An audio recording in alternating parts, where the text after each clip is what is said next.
Um estudo de história, por Arnold Toynbee, parte 11, página 137. A gênese da civilização egipcíaca.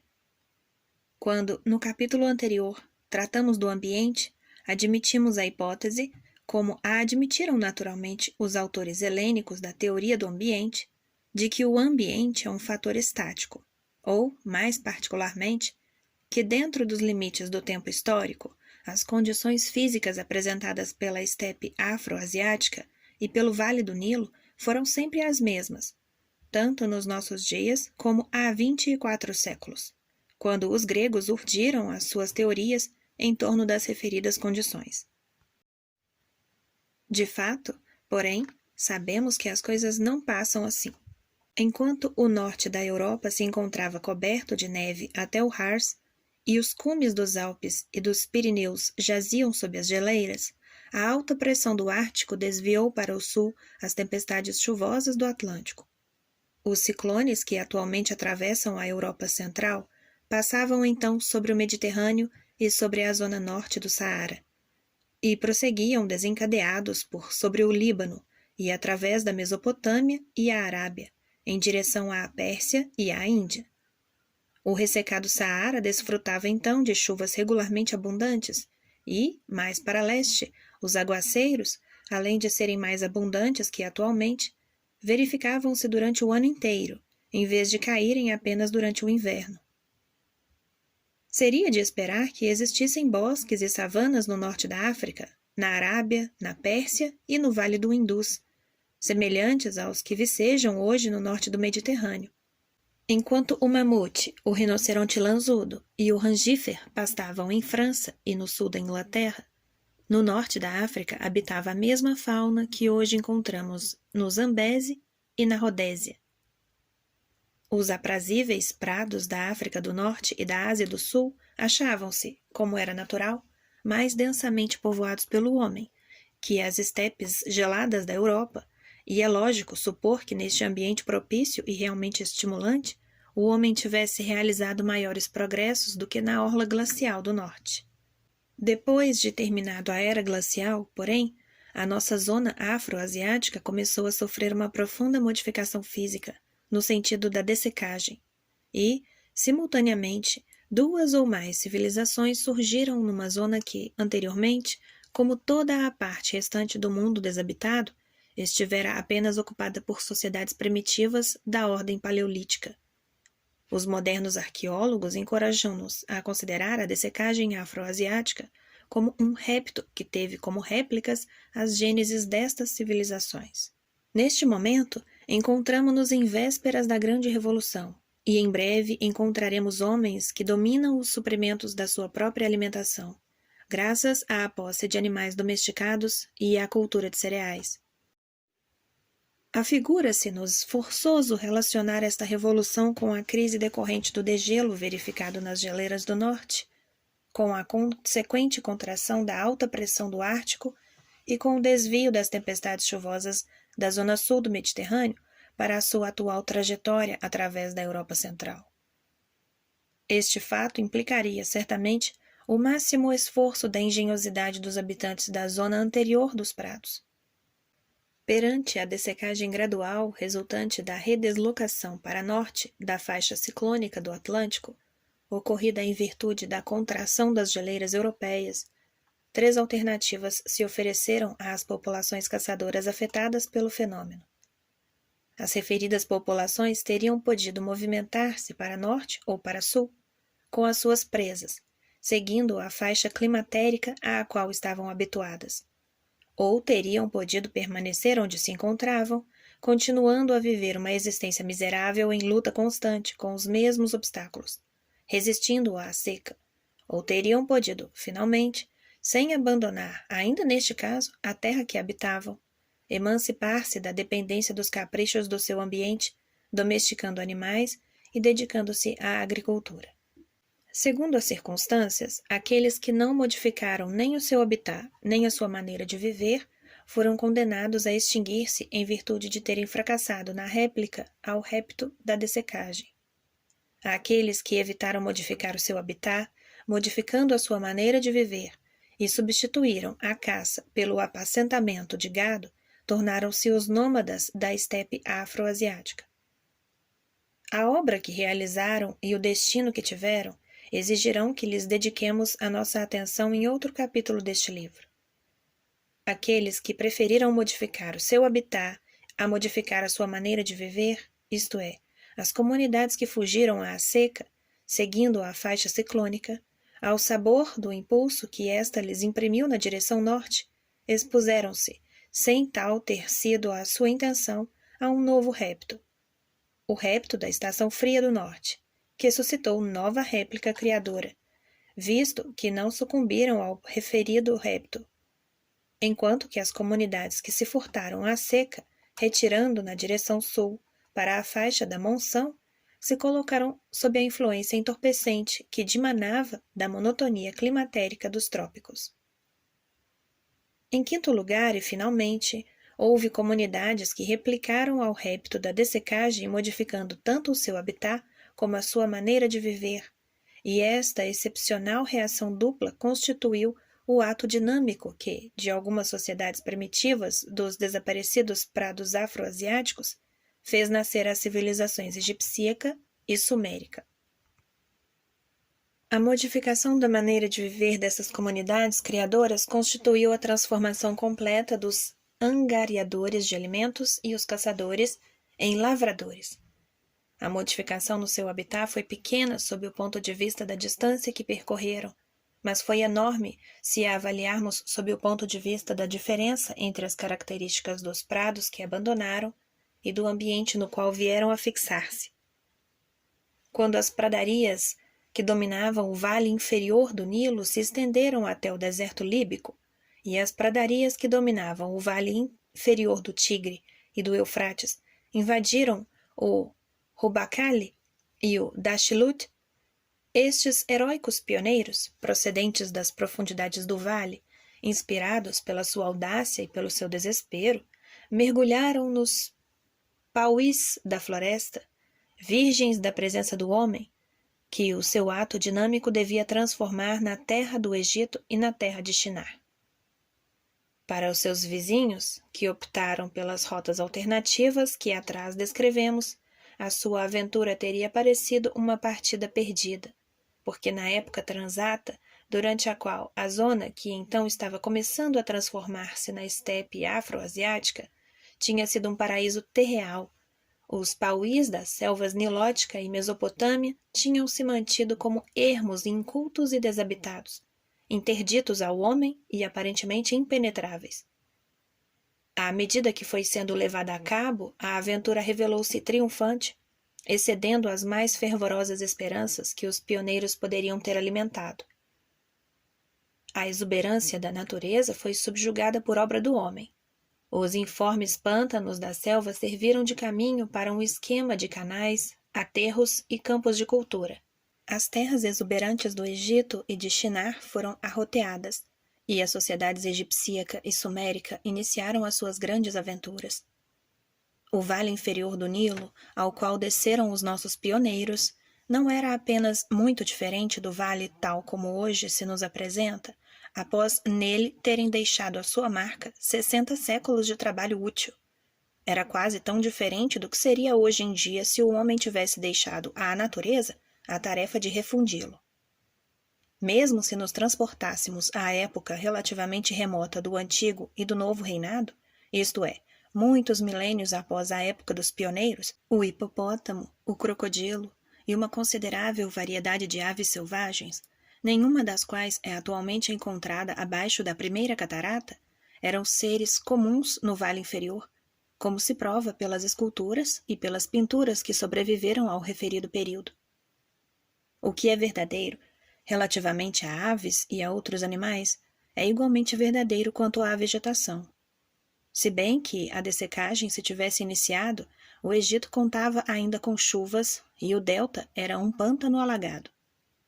É provável que o Nilo inferior, a montante do delta, se assemelhasse nessa época à região do Bahar Jabal, no Nilo superior, na província equatorial do Sudão, e que o próprio delta se assemelhasse à região que cerca o lago, no onde o Bahar Jabal e o Bahar Ghazal misturam as suas águas.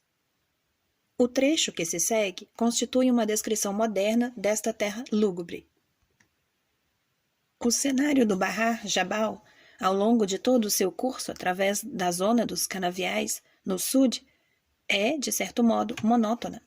Não se apercebe em margens algumas, a não ser em alguns locais isolados. Nem tampouco se observa a ondulação de qualquer colina à beira da água. A sua extensão é apenas quebrada, de onde a onde, por lagoas que comunicam com o rio. A sua superfície acha-se apenas poucos centímetros acima do nível do rio, quando este se encontra mais baixo, e um desnível de meio metro é suficiente para inundá-las até distâncias imensas. Estes pântanos acham-se cobertos por densos maciços de plantas aquáticas, que alastram até o horizonte, em todas as direções. Através de toda esta região, sobretudo entre o Bor e o Lago Nó, é extremamente raro observar qualquer sinal de vida humana. Toda a região apresenta um aspecto de desolação que as palavras não podem descrever. É necessário vê-lo para compreendê-lo. Esta região é desabitada porque o povo que vive nas suas cercanias não está em confronto, aqui e agora, com aqueles obstáculos que defrontaram os pais da civilização egipcíaca, quando se encontravam estabelecidos nas bordas do vale inferior do Nilo, há 6.000 anos, compelidos a escolher entre a dura alternativa de mergulhar no sul proibido ou de adotar um habitat ancestral em vias de transformar-se, passando de um paraíso terreal a um inóspito deserto. Se os nossos eruditos estão com a razão ao formular semelhante conjetura, os antepassados deste povo que vive atualmente na orla do sudanês viveram naquela zona que é hoje o deserto líbico, lado a lado com os fundadores da civilização egipcíaca, ao tempo em que estes replicaram ao repto da dessecagem, procedendo à sua escolha eventual. Nesta época, afigurar-se-ia que os ancestrais dos modernos Tinca e Shilluk se separaram dos seus heróicos vizinhos e seguiram a linha de menor resistência, retirando na direção sul para uma região onde continuariam a viver sem modificar os seus costumes, em ambientes físicos parcialmente idênticos aos ambientes a que estavam habituados. Estabeleceram-se eles no Sudão tropical, dentro da zona das chuvas equatoriais, e aí têm permanecido seus descendentes até os nossos dias, vivendo uma vida exatamente igual à dos seus avoengos. Na nova terra, estes imigrantes indolentes e sem ambições encontraram tudo o que as suas almas anelavam. Eles residem hoje em dia junto ao Nilo Superior, povo aparentado com os mais remotos egípcios, quer no aspecto, quer na estatura, nas proporções cranianas, no idioma e na indumentária. São governados por magos que fazem chover, ou são vassalos de reis divinos que, até muito recentemente, eram mortos segundo um ritual e as suas tribos acham-se organizadas em clãs totemistas. Tudo se passa, na realidade, como se, entre estas tribos do Alto Nilo, o desenvolvimento se tivesse interrompido numa fase que os egípcios já tivessem atravessado, antes do início da sua história. Aí se nos depara um museu vivo, no qual os objetos expostos completam e vivificam os casos pré-históricos nas nossas coleções. O paralelo estabelecido entre as condições que outrora se verificaram numa parte da bacia do Nilo e as atuais condições de uma outra zona convida a certas especulações. Admitindo que o repto decorrente da dessecagem não se tivesse apresentado nunca aos habitantes da bacia do Nilo, naquelas zonas da referida bacia que, nas suas condições atuais, se encontram para além da faixa das chuvas equatoriais, poder-se-á admitir igualmente que, neste caso, o delta e o vale inferior do Nilo se tivessem mantido no seu estado natural imaginário? E que a civilização egipcíaca não tivesse jamais surgido? Estaria ainda este povo estabelecido na orla de um vale inferior do Nilo indômito, como os Shilluk e os Dinka, que atualmente se encontram estabelecidos nas cercanias do Bahar Jabal? Existe, além desta, outra linha de especulação que se debruça sobre o futuro em vez de contemplar o passado.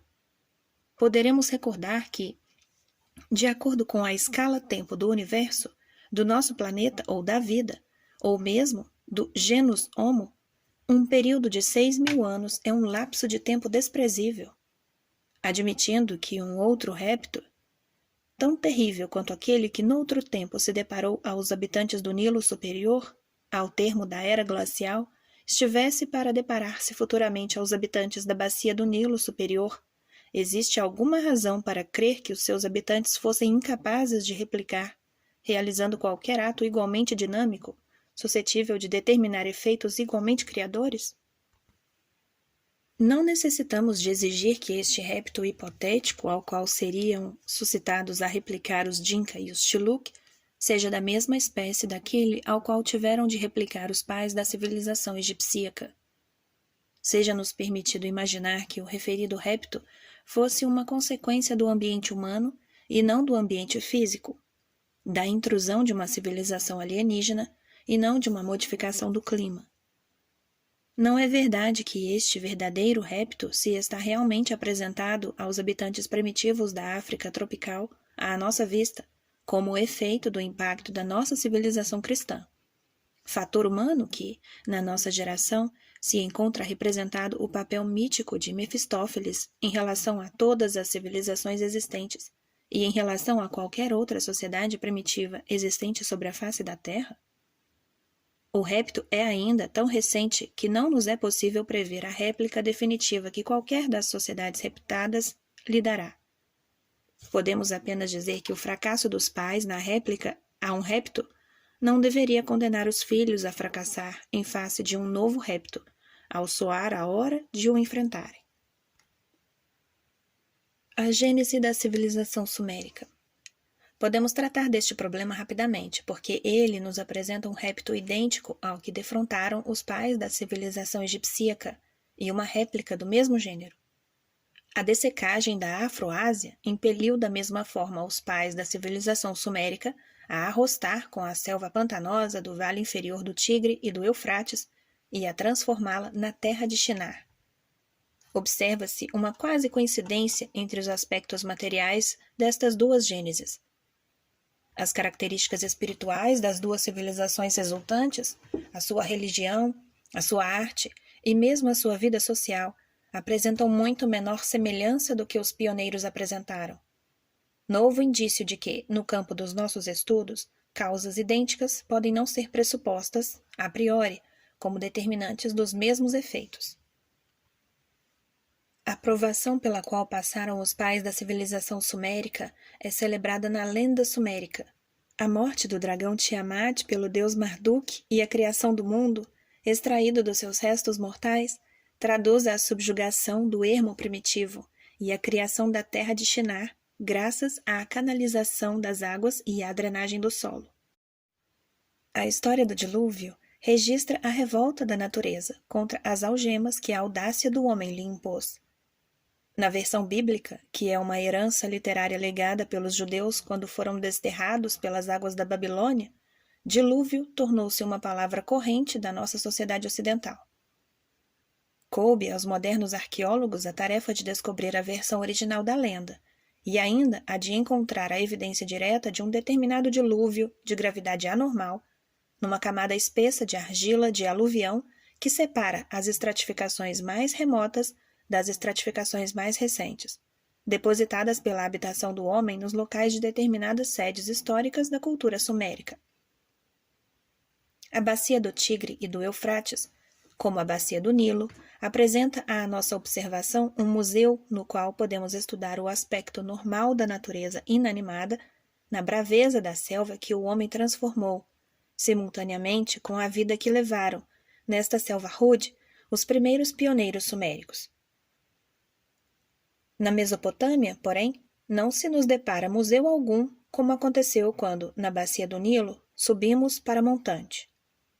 O referido museu fica no delta do Tigre e do Eufrates, ao fundo do Golfo Pérsico.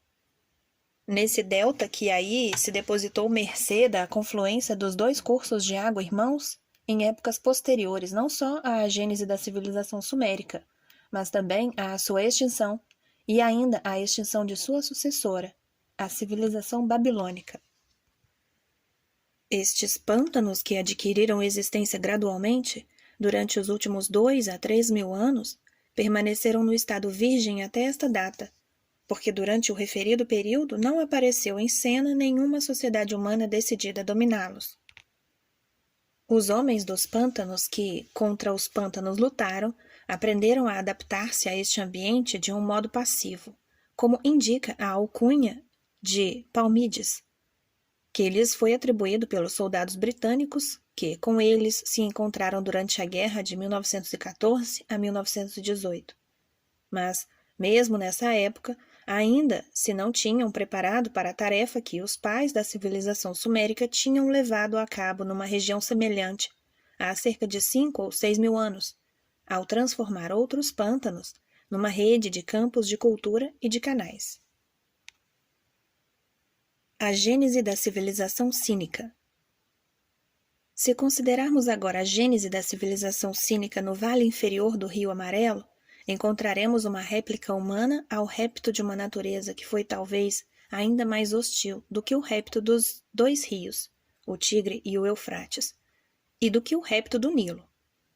No ambiente selvático que o homem transformou outrora no berço da civilização cínica, a provação dos pântanos, dos bosques e das águas foi ultrapassada pela provação de uma temperatura que variava segundo as estações do ano, atingindo, no verão, extremos de calor e, no inverno, baixas regelantes. Os pais da civilização cínica não parecem ter diferido, sob o ponto de vista racial, dos povos que ocupavam a vasta região que, para sul e sudoeste, se alonga o Rio Amarelo até Brahmaputra, e do Planalto do Tibete ao Mar da China.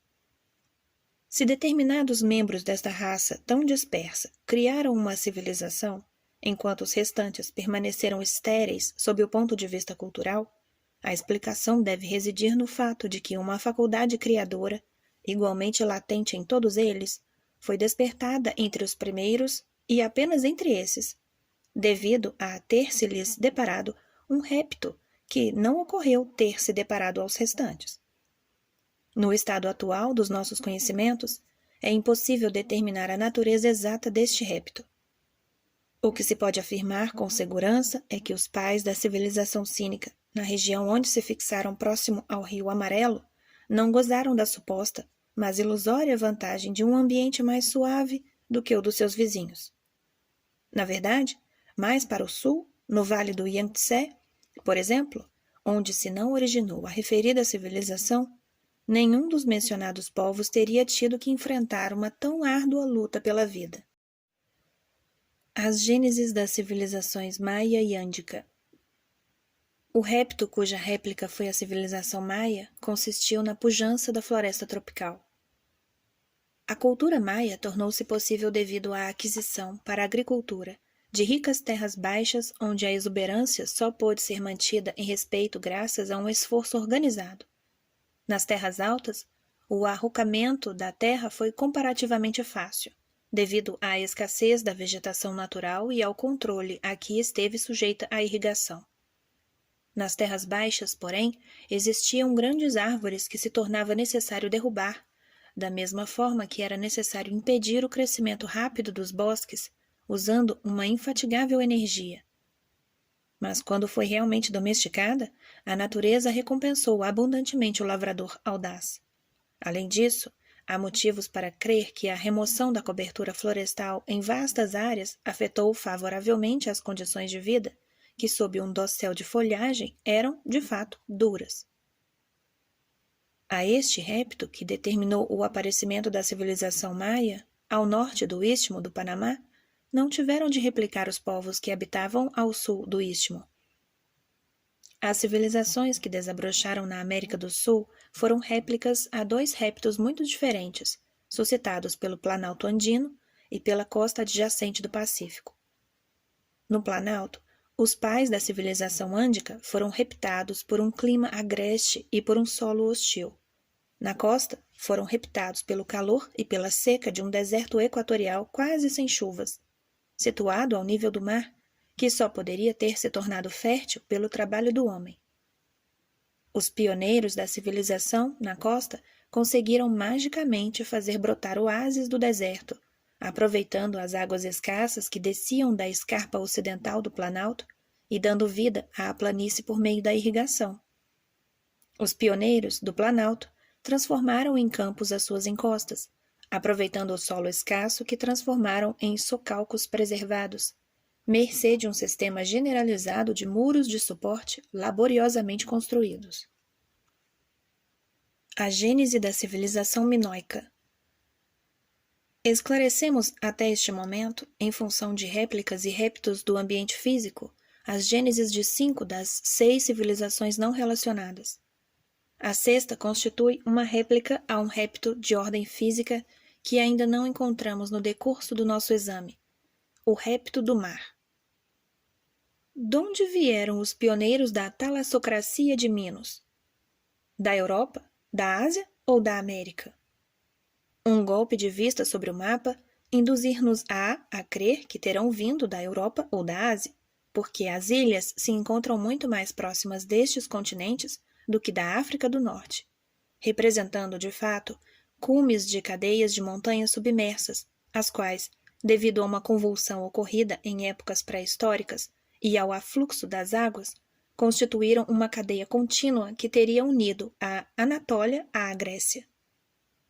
Estamos, porém, face a face com o testemunho desconcertante, embora indubitável, dos arqueólogos, segundo o qual os mais remotos vestígios da habitação humana se encontraram na ilha de Creta, que fica relativamente distante, quer da Grécia, quer da Anatólia, embora se encontre, no entanto, mais próxima de ambas estas regiões do que do norte da África. A etnologia defende o ponto de vista que a arqueologia rejeita, porque parece ter se chegado à conclusão de que entre os mais antigos habitantes conhecidos dos continentes que ficam em frente ao mar Egeu, existem certas distinções nitidamente marcadas do tipo físico. Os mais antigos habitantes da Anatólia e da Grécia tinham cabeças largas. Os habitantes mais conhecidos das pradarias afroasiáticas apresentavam cabeças oblongas, e um exame das mais antigas relíquias do aspecto físico do homem, em Creta, parece indicar que a ilha foi completa ou parcialmente habitada, de início, por homens de cabeças oblongas, enquanto que os de cabeça larga, embora se tivessem tornado predominantes, finalmente, ou não tiveram originalmente um único representante na população de Creta, ou foram representados por uma pequena minoria. Esta evidência etnológica tenderia a levar-nos a concluir que os primeiros seres humanos a caminhar eretos, numa parte do arquipélago Egeu, foram emigrantes procedentes das pradarias afroasiáticas, que dali vieram quando da dessecagem. Temos, pois, de acrescentar às 5 réplicas anteriores que observamos, uma sexta réplica ao repto desta dessecagem, que já mencionamos. Há aqueles que permaneceram na região onde se encontravam e pereceram. Há aqueles que permaneceram no local onde se encontravam e se tornaram nômades. Há aqueles que se dirigiram para o sul e continuaram vivendo como viviam, como os Dinka e os Chiluk. Há aqueles que se dirigiram para o norte e se transformaram nos lavradores neolíticos do continente europeu. Há aqueles que mergulharam nos pântanos da selva e edificaram as civilizações egípcia e sumérica.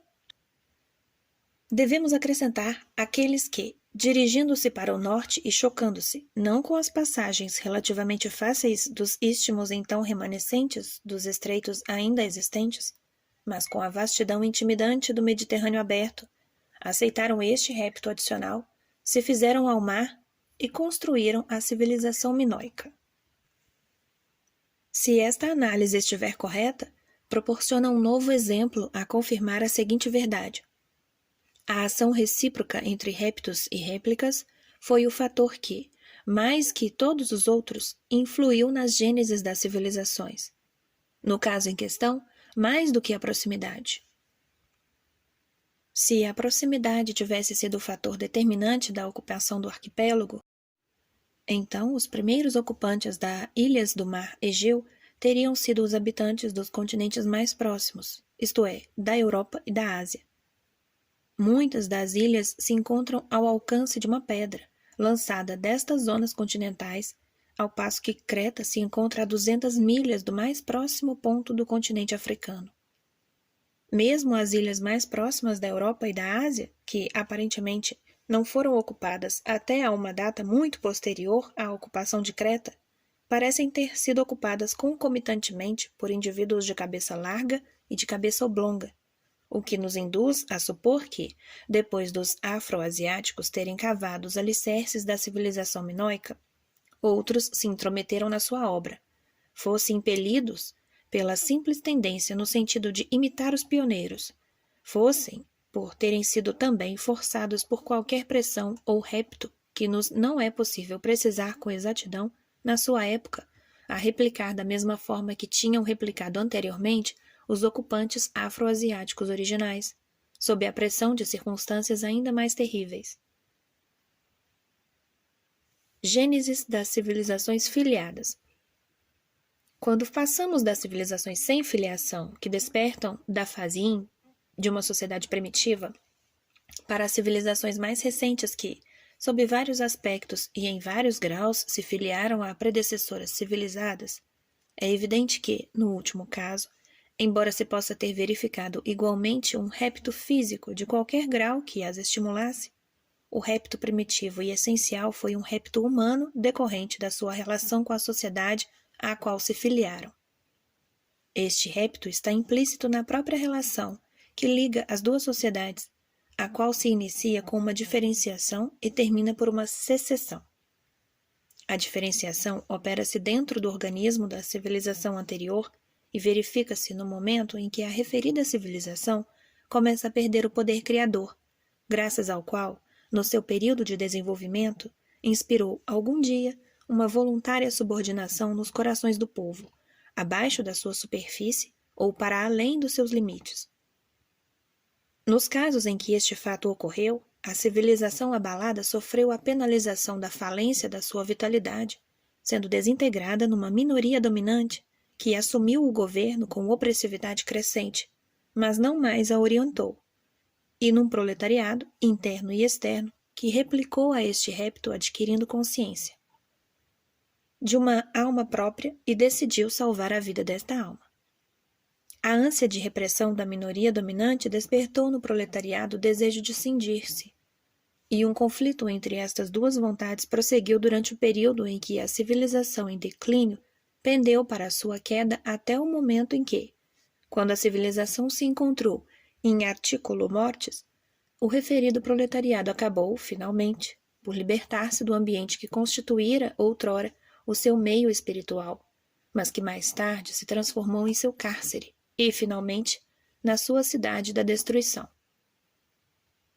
Neste conflito travado entre o proletariado e uma minoria dominante, durante todo o período em que o proletariado envidou esforços no sentido de libertar-se, de princípio ao fim, podemos discernir um destes choques espirituais que renovam o trabalho da criação, determinando a movimentação da vida, da estagnação do outono, através das vicissitudes do inverno, à fermentação da primavera.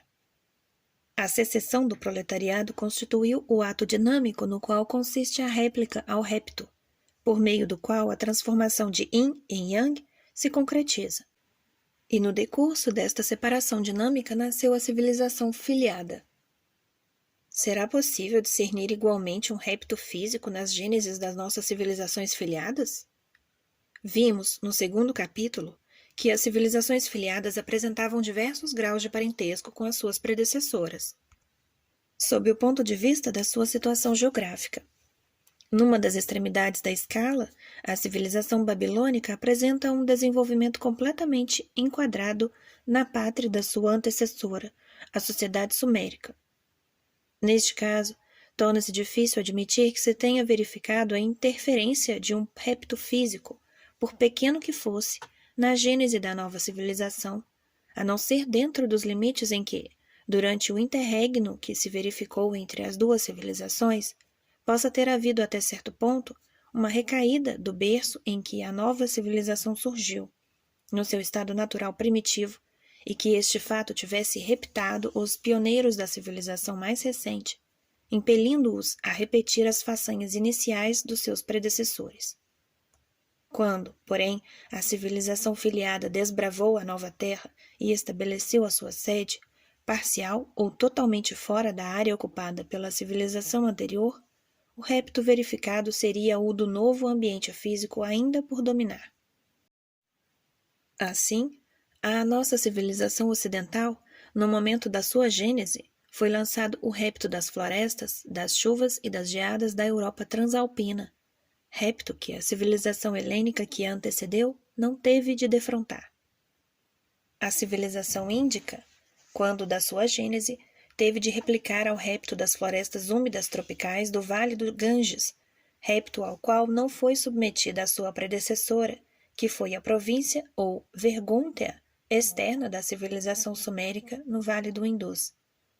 A civilização hitita, ao operar-se a sua gênese, foi exposta ao repto do Planalto da Anatólia, repto que a sociedade sumérica, sua antecessora, não foi forçada a enfrentar.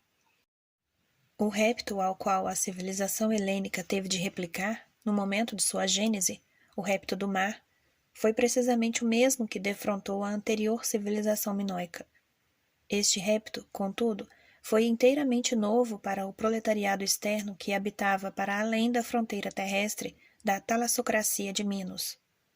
E estes bárbaros continentais, acaios e outros semelhantes, ao retirar-se para o mar durante o Walkerwanderung pós-minoico, estava enfrentando e sobrepujando uma tão grande provação como aquela que os pioneiros da civilização minoica tinham tido de defrontar e sabido vencer, na sua hora.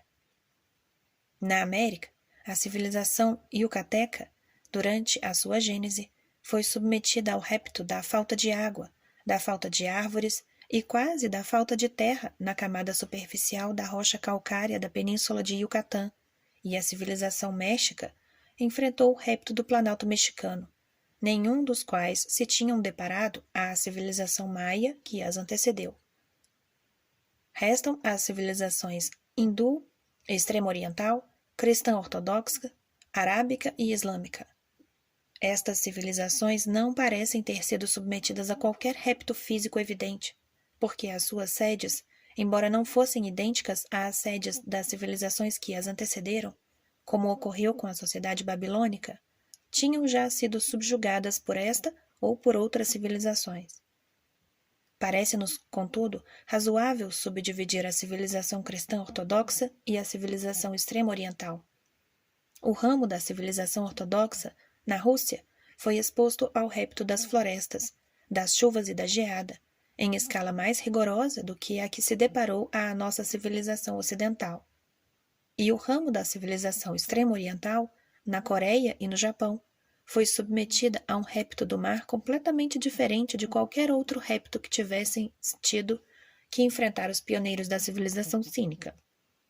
Mostramos, pois, que as nossas civilizações filiadas, conquanto necessariamente expostas, em todos os casos, a um repto humano inerente à desintegração das civilizações que as precederam e das quais derivaram, foram também, em alguns casos, se bem que nem sempre, submetidas a um repto do ambiente físico que se assemelhou aos reptos defrontados pelas civilizações que se não filiaram a qualquer outra civilização. Para terminar esta parte do nosso inquérito, devemos perguntar se as nossas sociedades não filiadas se encontraram expostas a reptos decorrentes de sua diferenciação das sociedades primitivas, em aditamento aos reptos do ambiente físico. Sobre este ponto, apenas podemos dizer que a evidência histórica é inteiramente omissa, como era de prever. Pode bem ter sucedido que as nossas civilizações sem filiação tenham deparado, durante esse passado pré-histórico, em que se ocultam as suas gêneses, com reptos humanos comparáveis, sob o aspecto qualitativo, aos reptos que se depararam às sociedades filiadas, que resultaram da tirania das minorias dominantes das sociedades predecessoras. Prolongar a discussão sobre este assunto equivaleria, porém, a especular no vácuo. Final da leitura da parte 11. Paramos na página 158.